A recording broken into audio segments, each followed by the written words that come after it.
Hello everyone, welcome back to my channel. Competition act 2002 हमने start किया था। आज हम उसका सेक्शन 4 करेंगे जो प्रोहिबिट करता है अब्यूज़ ऑफ डोमिनेंट पोजीशन।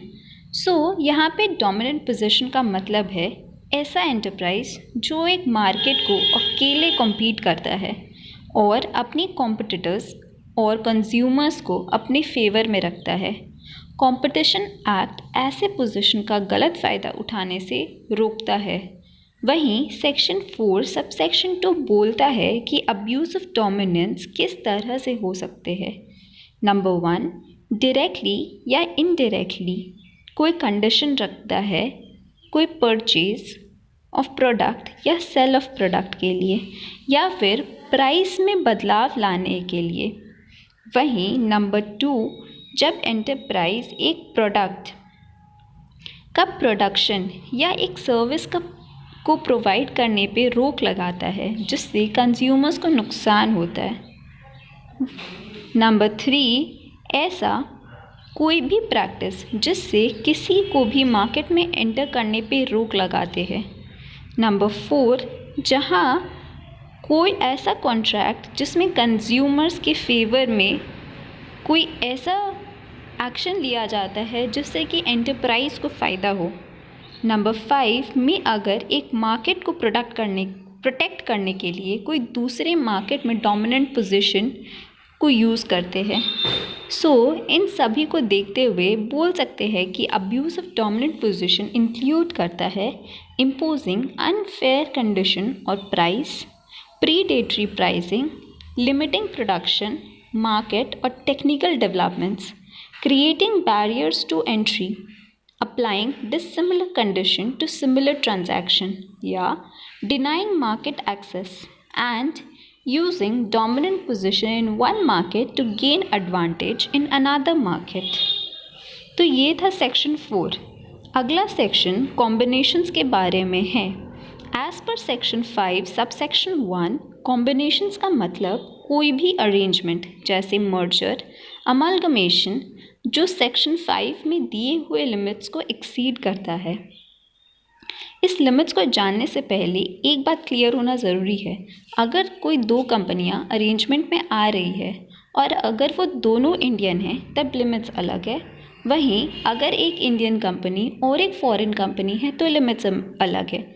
सबसे पहले जब दोनों कंपनियां इंडियन हैं और एक इंडिविजुअल कंपनी फॉर्म कर रही है तब उसके एसेट्स ₹2000 करोड़ से ज़्यादा हो और टर्नओवर ₹6000 करोड़ से ज़्यादा है तब कॉम्बिनेशन कहलाएंगे।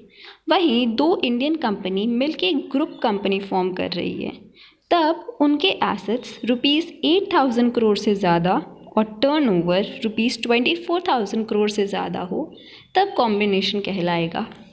वहीं अगर हम दूसरी तरफ देखें, जब एक इंडियन कंपनी और एक आउटसाइडर कंपनी या फॉरेन कंपनी है और ये दोनों कंपनियां मिल के एक इंडिविजुअल कंपनी फॉर्म कर रही है तब कॉम्बिनेशन कहलाने के लिए इस कंपनी की जो नया कंपनी बन रही है मतलब उसके एसेट $1 बिलियन से ज़्यादा और एसेट इन इंडिया ₹1000 करोड़ या उससे ज़्यादा होना चाहिए। वहीं टर्नओवर को देखें तो $3 बिलियन से ज़्यादा और टर्नओवर इन इंडिया 300 करोड़ से ज़्यादा होनी चाहिए।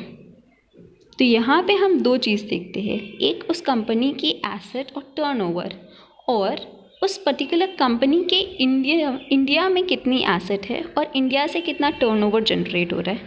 सिमिलरली अगर वो ग्रुप कंपनी है तब उसकी एसेट $4 बिलियन से ज़्यादा और एसेट इन इंडिया ₹1000 करोड़ या उससे ज़्यादा हो या फिर टर्नओवर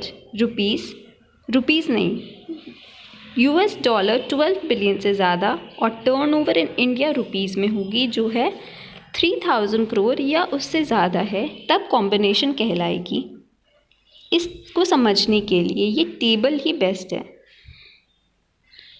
वहीं आगे सेक्शन 6 रेगुलेट करता है कॉम्बिनेशंस को और बोलता है कि कोई भी ऐसा कॉम्बिनेशन में एंटर नहीं करेगा जिससे कंपटीशन पे एडवर्स इफ़ेक्ट हो और अगर ऐसे कॉम्बिनेशन में कोई आता है तो कॉम्बिनेशन वॉइड होगा। सेक्शन 2 सबसेक्शन 6 के में अगर कोई कॉम्बिनेशन में एंटर करना चाहता है तो कॉम्पिटिशन कमीशन ऑफ इंडिया को एक नोटिस देगा, ये बताते हुए कि उस कॉम्बिनेशन का पर्पस क्या है। कॉम्बिनेशन के बारे में 30 दिन के अंदर कमीशन को बताना होगा, जब से कॉन्ट्रैक्ट करने के लिए एग्रीमेंट में बनाया या फिर कोई इफ़ेक्ट किया उस एग्रीमेंट को बनाने के लिए। वहीं सेक्शन 6 सब सेक्शन 2A बोलता है कि कोई भी कॉम्बिनेशन इफ़ेक्ट में नहीं आएगा 210 डेज के लिए starting from the day of notice of combination. मतलब कोई भी कॉम्बिनेशन का ऑर्डर जो कमीशन ने पास किया उसके 210 डेज पास होने के बाद ही कोई कॉम्बिनेशन इफ़ेक्ट में आएगा। वहीं सब सेक्शन 3 बोलता है कि जो भी कॉम्बिनेशन एक्ट करेगा वो कंपटीशन कमीशन के अकॉर्डिंग ही डील करेगा। नेक्स्ट सब सेक्शन बोलता है कि कुछ चीज़ों पे ये एक्ट अप्लाई नहीं होगा और कॉम्बिनेशन फ्री है अब इसे एक्ट करने के लिए। वहीं सेक्शन 6 सब सेक्शन 5 कोई भी कॉम्बिनेशन बनाने के 7 दिन बाद अपने फाइनेंशियल इंस्टीट्यूशन और बाकी ऑर्गेनाइजेशंस को भी डिटेल प्रोवाइड करने होंगे। सो ये था सेक्शन 4 और section 5 of the competition act 2002। मिलते हैं अगले वीडियो में। Thank you.